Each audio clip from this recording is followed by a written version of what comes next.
Welcome to the Outdoor Biz Podcast, your home for inspiring conversations with outdoor insiders.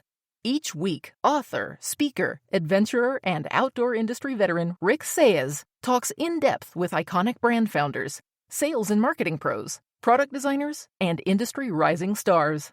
Listen in when Rick's guests offer actionable advice to land your ideal industry gig and grow your outdoor career. Catch us again when the conversation shifts to the hottest outdoor products, destinations, and the latest industry insights. And now, here's Rick.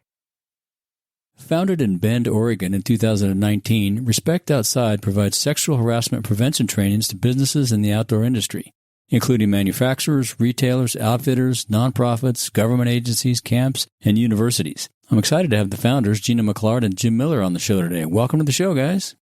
Thank you. Thanks for having us. Really appreciate it. Yeah, good to have you guys on. I love doing these multiple person ones. I don't do them that often, so it's always interesting, creates a little challenges sometimes, but it's always fun. I'm glad you guys made the time to do this so quickly. Man, we put this together in a couple days? It's awesome. Yeah, exactly. It was a conversation that we had at Outdoor Retailer that kind of led to this. Yeah. And Gina, when did you get notified this morning? That's right. Yeah, but it's okay. I'm a quick learner, so. Cool. Have either of you been on a podcast before? We did an event with Outdoor Retailer magazine that was a web-based presentation and followed by an hour of questions and answers. And that was a really great format for us because folks have a lot of questions around the topics that we work with organizations on. And so that kind of like ability to have kind of live feedback was an awesome format for us. I'll bet. But this is the first true podcast we've done. Oh, cool. Have you been on any radio shows or anything? Any other media type? TV? I have, yes. I've done a lot of media with radio and TV, but back in the day before there were podcasts. And oh, right. Yeah. I love the new format. Yeah, it's pretty fun. I'm digging it too. Yeah. So I always like to get started with finding out how everybody was introduced to the outdoor. Gina, you want to tell us how you were introduced to the outdoors? Sure. So my family was not outdoorsy at all, but my dad was a pilot for Delta Airlines. So we traveled a lot and would go on the occasional ski trip. But mostly my exposure and love for the outdoors came from just growing up in rural Georgia, gardening and fishing a little bit and rafting the Chattahoochee, which is not at all whitewater rafting. It's very chill, sit in a tube and go slowly. Sometimes you have to kick. But, I took a class in high school on camping. And I had these wonderful women that took us up into the North Georgia mountains. And I learned to leave no trace and make a fire and to read a topo map. And all of that led me to just life experiences in the outdoor, backcountry camping, and allowed me to feel safe and confident in places where I eventually went, like Antarctica and Africa. So it was from a high school class. Wow, that's amazing. And what'd you do in Antarctica? I was a general field assistant down at McMurdo Station on the Ross Island ice shelf in 1990. So I was there for about 10 months and I wintered over in 1990. So I've done pretty much the opposite of most people who go down to McMurdo Station or other U.S. scientific bases down in Antarctica. They come for the summer and they leave. It's a 3-month stint. I've always chosen things the hard way. And so I arrived at the close of season and wintered over and then left after the fall, so to speak, down there. Wow, I can't imagine. I went down on intense. Yeah, I can imagine. I was down there on a trip with Sobek. We traced the Shackleton thing, and it was a fabulous trip. It's amazing down there. It's just fantastic. Yes, it is. Yeah. Pretty cool. And Jim, how about you? How did you get introduced to the outdoors? You're more of an outdoorsy guy from the get-go, sounds like. Yeah, my family was really instrumental, right? So at least my dad, right, loved to camp and fish and really drug my mom along on that. But I have 3 siblings and we did a lot of like RV trips, right? So piled the family and all the kids and the dog in the RV and head down the coast of California, or sometimes we went north into Canada, but a lot of family related stuff. We lived in the Bay Area, so I grew up surfing and skating. And that was really high school for me. And that moving water experience of surfing really led into whitewater rafting. And that's what I did in the summers during college. Mm-hmm. That just extended right into post-college, following the winter into ski towns throughout the West. Yeah, we talked a little bit about that at the show. wasn't my introduction to the outdoors, but I was a guide in the summers through college. And man, those are the best years of my life. I had so much fun and made a bunch of money, a bunch of great friends. It was awesome. Worked for a company called Whitewater Voyages in California. And we were running all over the state of California and up into Oregon. So really a great opportunity to see a lot of different rivers and experience a lot of different places. And that organization had a lot of women in it as well, right? So the work that we're doing now, where we hear a lot of stories about women having to make a move into like outfitted businesses, my perspective is very different because with Whitewater Voyages, we had so many women who were running really difficult whitewater, were classified guides. And that was kind of what I thought of as normal. But then as I started to travel around most of the Western United States, discovered that that's not indeed how most women are, the level that they're guiding at and the opportunities that they're provided. Yeah.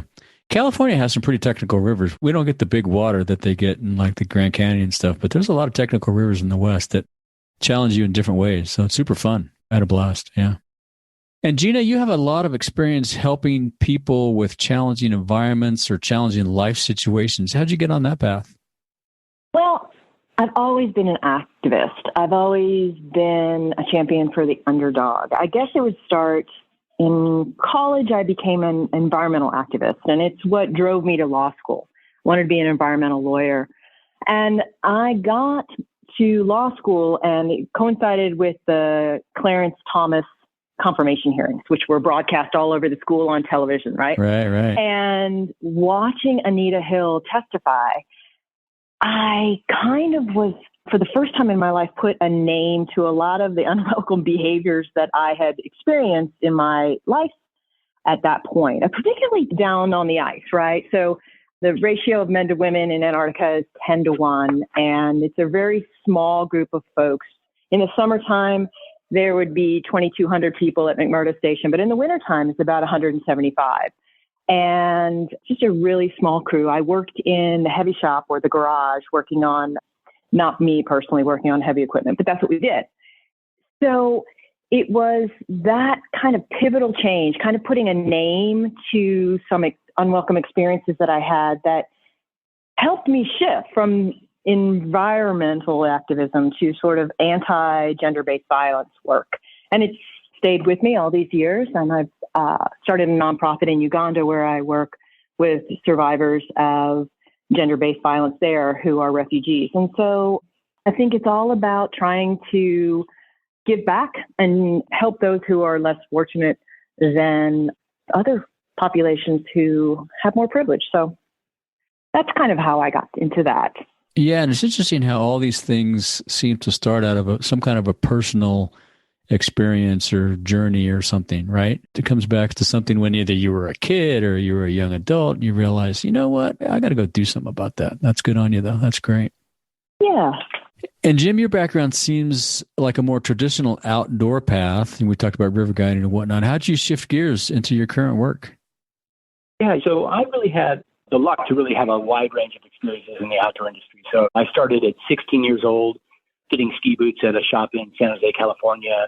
And as I mentioned before, I found raft guiding in college, which took me all over the Western United States and ultimately to Zambia for 6 months. We share having worked with Mountain Travel Sobek, Rick. And I chased mountain living in places like Squaw Valley and Telluride, Jackson, Wyoming, and we make our home now in Bend, Oregon. So my first job out of college was teaching outdoor science in a camp setting. And I've worked for brands like Yakima Rex and Werner Paddles in marketing, and have co-owned my own specialty paddle sports store. So I've had a lot of these experiences and met so many great people, and both at work and then the adventures that we've had tangentially to that work, right? Mm-hmm. And it's really been formative to me as a person. And the work that I do now with Respect Outside, really helping shift the industry to a more equitable place, has been incredible for me, right? And Gina really has helped open my eyes to kind of some of the inequities that we see really in a day-to-day living, right, that I didn't notice before. So I've kind of had a little bit of an awakening in my partnership with Gina.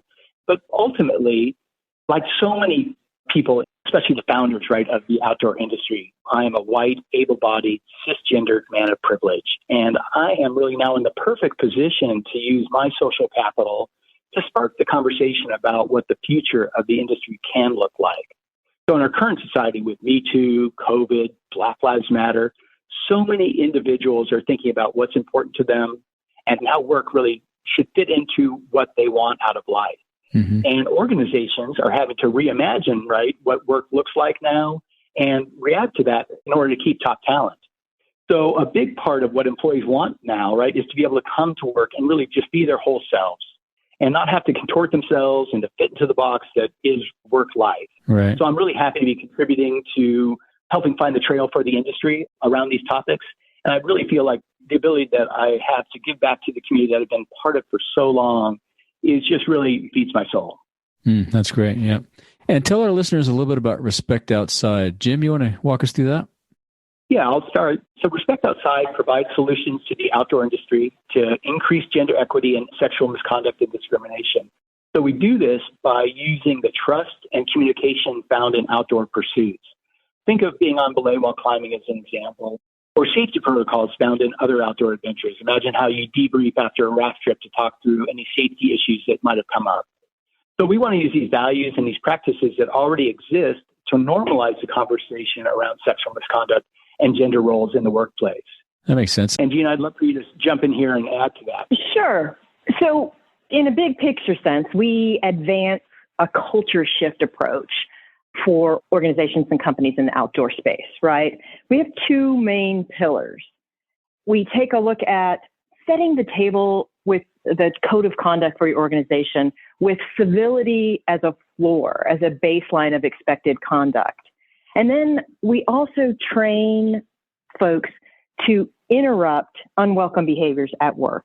And so it's kind of a communal effort, that it's not just top-down leadership that brings us all to the table, but that the permission is given to employees to be able to speak up when they find that they're confronted with unwelcome behavior. And we take that one step further to also encourage folks to speak up when they are experiencing behavior that they find positive and that they want to reinforce. I mean, not to be too cavalier, but it's very much like training a dog, right? So you want to use positive reinforcement as much as possible.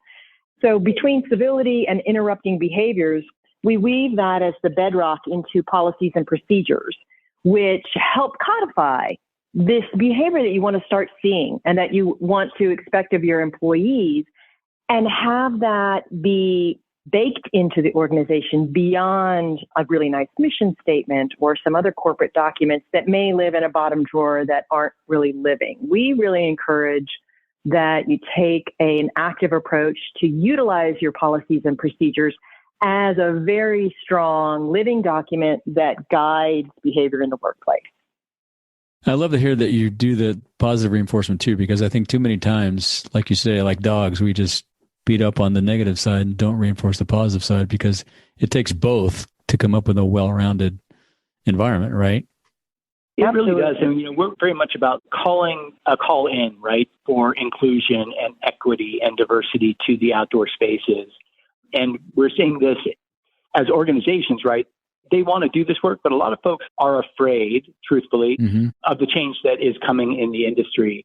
And they just basically need some help and some guidance to get there. But I think for the vast majority of folks, people want to do the right thing, and they want to be good employers, and they want to be good employees, and they want everyone to get along and have equitable relationships. And part of the problem is that transition from where we are today to how do we get there? And that's the bridge that we help build. Right. Gina, anything to add to that? I would just say that we have this culture shift approach that's really based on more concrete compliance elements. But altogether, what we're really trying to do is to create safe work environments that are respectful for all employees so that everybody can thrive at work. And we know that increased diversity and inclusion help the bottom line. But you really need to set the table with equitable practices and bake them into your company before you start bringing on more diverse individuals into your workplace, because it's just not fair to them. So we are really steeped in equity work and making sure that an organization and a company has done the work that they need to do so that when your employees start looking different as we all hope that in workplaces will become more diverse. And when your guests or clients, depending on if you're an outfitter or whatnot, actually start looking more like the population at large and not just white and male, everybody feels like they belong. So we're one piece in the puzzle of working to create a more equitable and diverse outdoor industry. Yeah, and I love your tagline. The difference between corporate values and company culture is action. All this stuff is all about action. Tell our listeners about what that means and why it's important. Right. So employees and consumers really are looking at organizations and how they're bringing their stated values to life. As Gina mentioned, right, you can have words on your website and a document that sits in a drawer, and that's really going to ring hollow. And the industry is looking to diversify their workforce and attract more clients that are more diverse, right? So, but you must really first set the table around equity and inclusion to do that. So, for example, one of your values is to have a more equitable workplace. You need to create environments where everyone's invited to the table, listened to, and able to fully participate without interruption. So gone are the days where we're allowing the loudest voice in the room to take up all the space. So how that becomes actionable would be to create policies and procedures that foster behaviors that support equity and inclusion, such as interrupting unwelcome behaviors and amplifying those positive messages that we were talking about. Then you need to train on those updated policies and procedures and routinely revisit them throughout the year and reward the folks that bring those values to life. You can bring these up in weekly meetings, but we've got to codify them some way. And one of the best ways really is to, like in staff evaluations is an example we use a lot, right? So making sure that you're reviewing your employees on how they are bringing the values that you want in your organization, such as interrupting unwelcome behaviors or amplifying positive behaviors. Use that as a tool in your evaluation process. So the additional benefit that people get when they feel like they're part of the solution is they're really more invested in their workplace. And so we're seeing that as a super add. Yeah, that makes a lot of sense. Yeah. So tell us about your training curriculum. How do you guys go in and do the work? That sounds pretty challenging, but I guess if the folks are welcoming, it's not as challenging as it could be if they weren't welcoming to that type of work, right? Yeah. Well, I think we want to take each client where they are and start there. And so the first thing we do is we do kind of the assessment process where we take the temperature of your company's culture. And we do that in two different ways. We'll do a climate survey, which asks employees and leadership how they feel like the mission of the company is aligned to the practices they see day in and day out at work. And then we do a knowledge assessment to get an idea of what people really know about discriminatory behavior, sexual harassment, and respectful behaviors at large. And a lot of times that's very illuminating for us because it helps us understand, are there problems in your organization that you didn't know about? Mm-hmm. Or are there good things that are also happening that we can build on and emphasize when we actually go on to do the training?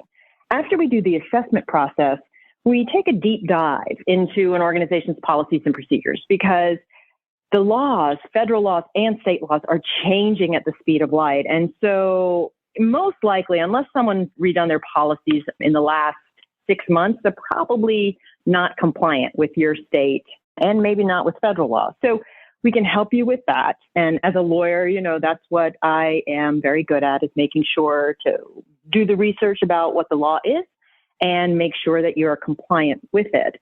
But then we train leadership. And this is critical for how we approach our work because it's essential that leadership buys into this process and is actually the voice that introduces us to staff to tell them, we're behind this, we are implementing this process, and these are the folks who are going to lead us through it. And so we work with leadership to enforce how important this is, make the big business case to them so they all understand that this kind of work is actually helping the bottom line, helping you retain your employees and attract more diverse and well-qualified individuals into your company. And then we also take this training to staff. We can tailor make our trainings to your organization, whether that is an online training. if you have folks in all over the place and can't get together for an in-person training, or we can do an in-person training from anywhere from a day-long training to really down and dirty compliance-based training that is about an hour and a half long. But 45 states, in one way or another, mandate that organizations train on sexual harassment, that it's more than just having a policy on the books, that you actually have to train on that policy. And then there are 7 states that have separate laws in addition to their statewide organizations on employment discrimination that have codified that sexual harassment training needs to happen on a regular basis. In some cases, it's every year. Some cases, like California, it's every 2 years.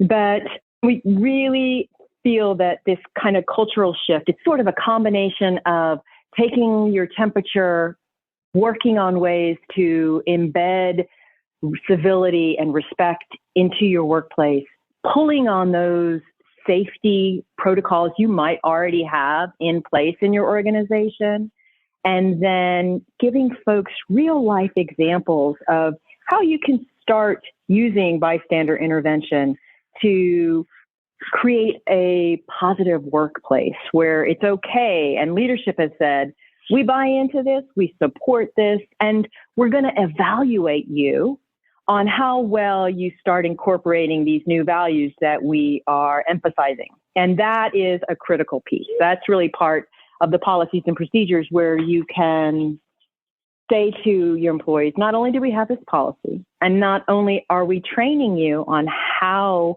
you can start living our values, but you're going to be evaluated on how well you get this and how well you reflect back the values in your behavior. And we think that's critical and kind of cutting edge. Yeah, that's pretty cool. And I'll bet the assessment part is illuminating to some of the individuals as well. I'll bet they didn't realize that, oh, I didn't realize I even did that, right? Absolutely. We hear on a regular basis that we don't think we need this kind of training because we've never had a complaint, right? And that's almost more dangerous than if I hear that we kind of have a problem here and y'all need to come in and help us. But just because you haven't had a formal complaint doesn't mean that you don't have a problem. And so our assessments will get at that. Yeah. And that is really helpful. Jim, you have anything to add to that? I think Gina really nailed it with kind of going through the steps that we take within an organization. Yeah. And so I think she got it. Cool. And what kind of groups do you guys work with? Do you work with a lot of outdoor folks, or is it across the board? Yeah, so we're really focused exclusively on the outdoor industry, right? It's a massive industry with $887 billion in consumer spending. So we work with brands. Mm-hmm. Yeah, right. And we work kind of across the gamut. So we work with brands, retailers, rep agencies, trade organizations, outfitters, camps, outdoor educators, nonprofits, resorts, and government agencies. Now, we haven't hit all of those yet, but all of these different segments share a connection to the outdoor recreation economy and have increased risk factors associated, such as a culture of drug and alcohol use or dating in the workplace. Oftentimes, like we see with outfitted businesses or with outdoor educators, right? They're living and they're working together, right? So that's another increased risk factor. And then there's just kind of this general vibe within the outdoor industry, right? That is very machismo oriented and kind of this go for it attitude. So we know who the audience is, and that's the kind of our secret sauce, right? Is Gina comes with this strong background in gender equity and sexual misconduct prevention. And I have a wide range of experiences in the outdoor industry so that we can really tailor make our trainings to fit the organization that we're engaged with. Yeah, and I think it's smart of you guys to focus on that too, because that's where your backgrounds are, and you'll do a much better job because you've lived the life, so to speak, right? That's smart. But it's really helpful when I bring up some sort of legal compliance element or some philosophical, cultural approach, and then Jim takes that and marries it to his longtime understanding of the outdoor industry. And so it's kind of a little bit good cop, bad cop in the sense that I'm bringing up these concepts that are a little bit of a stretch. And then Jim helps bring it home and helps people understand, yeah, this is how we've been doing it. And then maybe this is a new way to think about what we're suggesting. So he's my translator sometimes, and that's very helpful. I'll bet, yeah. And it makes it more powerful when you come up with the solutions and the training and the curriculum, right? Because you have those both sides of the coin there, yeah. Do you guys have a success story you can talk about? Sure. So we hold strict confidence with the folks that we engage with. Yeah, don't name any names. Yeah, we do get express permission, right, to use some folks. And what I'd like to say is we love to work with organizations that are transformational in nature, right? And what that means is really those organizations that are looking forward and doing the needed work to create more equity, right? Mm-hmm. So Outward Bound California really comes to mind. And the reason I bring them up is they have such a strong sense of community there. And when we engage with them, that was such a springboard for the work and the message that we carried forward to their organization. So that sense of community really helped. Here's another one where we worked with an outfitter in the Arkansas River Valley, American Adventure Expeditions. And they've got such a strong culture of safety on the water. And we were able to use that as a way to communicate you're safe on the water. And here's a way to frame up sexual misconduct prevention that really tugs at those same kind of safety protocols. So these organizations are not just looking for compliance level, check the box on sexual misconduct training, but they have a deeper desire to look to the future and really see the new face of folks coming into the outdoor industry as both participants and as employees and create an environment that really will be welcoming to everyone. Yep. And how about a situation that was uniquely challenging? Sometimes our clients are really focused on the macro cultural shift that they'd like to see in their organizations. And sometimes clients come to us when they have an active problem or they have had problems in the recent past and they want to try and avoid those in the future. And so in those cases, sometimes participants in the trainings are resistant or non-participatory. And so it can be a challenge to bring them along. But we have found that having this dual approach between Gina, the lawyer, and Jim, the longtime outdoor industry advocate, we can slowly bring people around and help them see this kind of rather dry subject matter in a more realistic context. And I think that we've been very successful in that. Yeah, that makes a lot of sense. So let's shift gears a little bit and get back to some traditional questions I usually ask on the show. Do you have any suggestions or advice for folks either wanting to get into the outdoor adventure biz or maybe get into the type of work you guys are doing? Since COVID came down hard and I took that opportunity, right? So being at home for extended periods of time, I still wanted to be connected to the outdoor industry. And I found that taking mentoring calls from young people who want exactly that, right? As you said, Rick, they want to get into the outdoor business or trying to figure out what their kind of next move is. And so my advice to them is always like, build your network and then really lean on your network. So you're much more likely to be able to want to take a call from a friend as opposed to somebody who's a stranger to you. So at Respect Outside, we're really huge advocates for creating a formal mentoring program within your organization with an equitable lens. And what I mean by that is if we want more women, more BIPOC folks or gender nonconforming folks in leadership positions, right, which seems to make sense to everyone in the industry, then we need to really create a pipeline for that. And right, mentorship programs, formalized mentorship programs within your organization really help show that commitment and build that pipeline so that you can feed that talent from the lower levels of your staff into those leadership seats. I like it. That's been wildly successful, I would guess. Yeah, it's really a proven way. This is the challenge, Rick, that we see a lot, right? Is people see the change that they want and they see where they are now. And there's this gap. And we're here, right, to help kind of guide folks wherever they are, right, to the place that they want to be. Yep. And we do that really, again, back to that, like calling in and really trying to create inclusivity even in our process of doing that, right? So making sure that all the right folks are seated at the table, that everyone's being heard, and we want to build that process. And the inverse helps us as well, right? So I can't tell you the number of times that I have had conversations with young folks in the outdoor industry, or more particularly in the DEI field, who really help me frame up an issue, or they come so naturally these days from a place of understanding equity, inclusion, and diversity. And they really can be helpful to those of us who are a little bit older, who kind of look at these kind of workplace designs that are created by laws or created by the industry itself.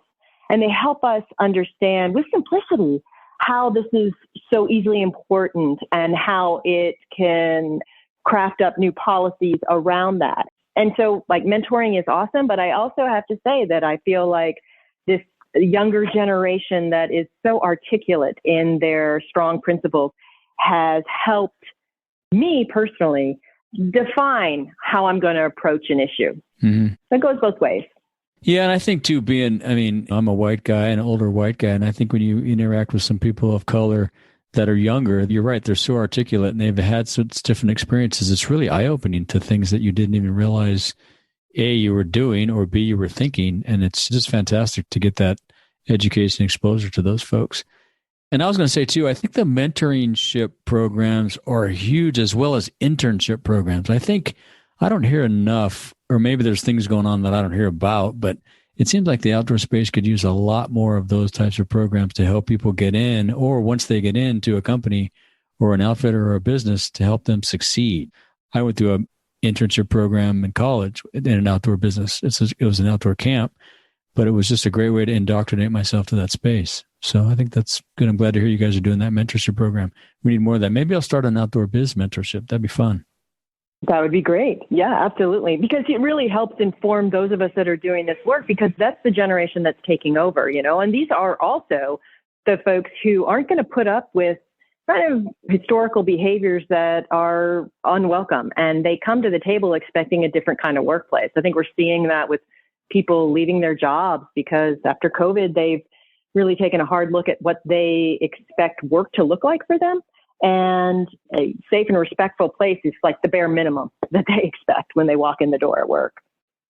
Exactly. It's shifting landscape. That's true. So this is a fun question I ask everybody, and everybody seems to either have prepared amazingly for it or just wing it or don't have an answer. What is your favorite piece of outdoor gear under $100? So since COVID, right, we've been traveling, and we have a Sprinter that we travel and visit clients in. And part of that is that kind of outdoor living piece that as you fold your living room outside of your van. And so the Kelty Love Seat is coming in at $109 right now. And we love it because Gina and I can sit on it together, or if you're on it by yourself, you can kind of spread out. And then we've got dogs, so they love to join us up on the love seat as well. Do the dogs have their own love seats? No, they don't have their own, but they can share with me quite nicely. They're very good. Okay. And also, it's my work chair.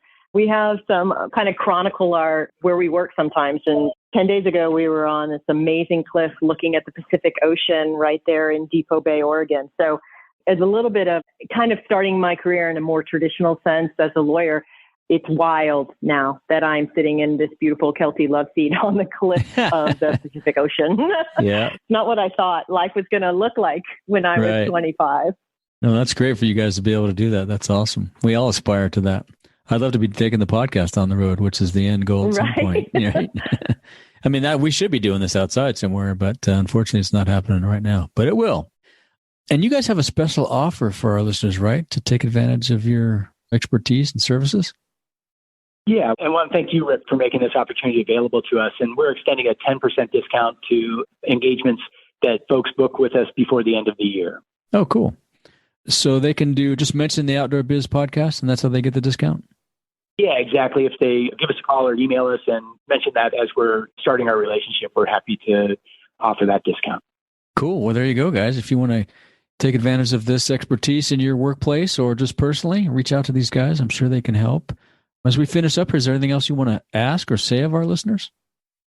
I would really like to encourage folks to think about this work that we do as a positive cultural shift work, as opposed to like sexual misconduct compliance. Because when you take a more macro approach to a specific issue like sexual misconduct prevention, but you put it in the framework of civility, respect, and bystander intervention where everyone's encouraged to speak out, that kind of encompasses the whole culture of an organization. And it's not based on don't do this and don't do that. You can't say that anymore, as opposed to this is how we want everybody to feel good at work, and this is how we get there. So that's what we would like for people to kind of, don't be afraid of doing this work. This work is feel-good work. It isn't scary. You can't do that anymore kind of work. That's what I would say. Yeah, that's well said. Jim?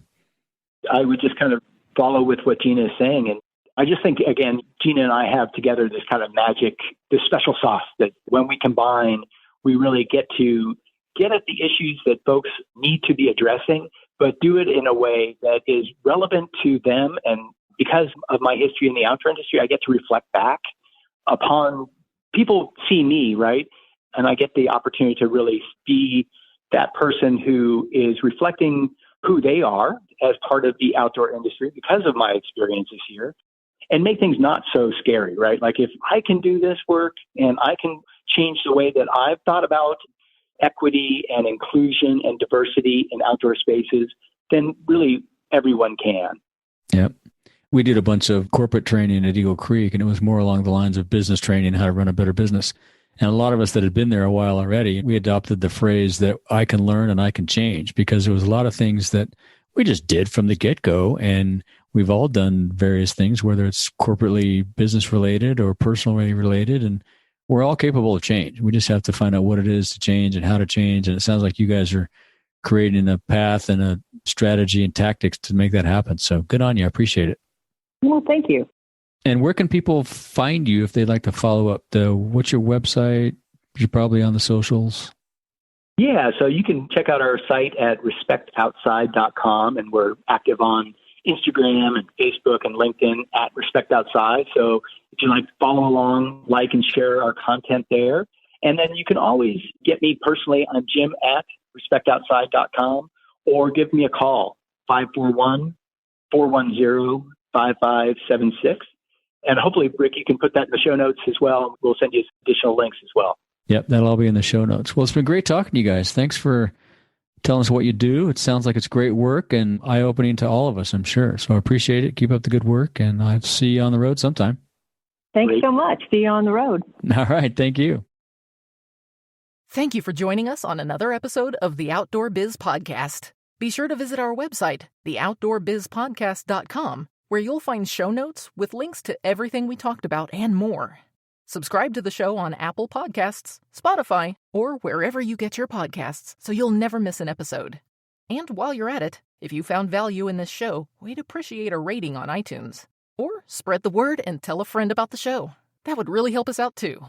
Be sure to tune in every week. And thanks again for listening to the Outdoor Biz Podcast with Rick Saez.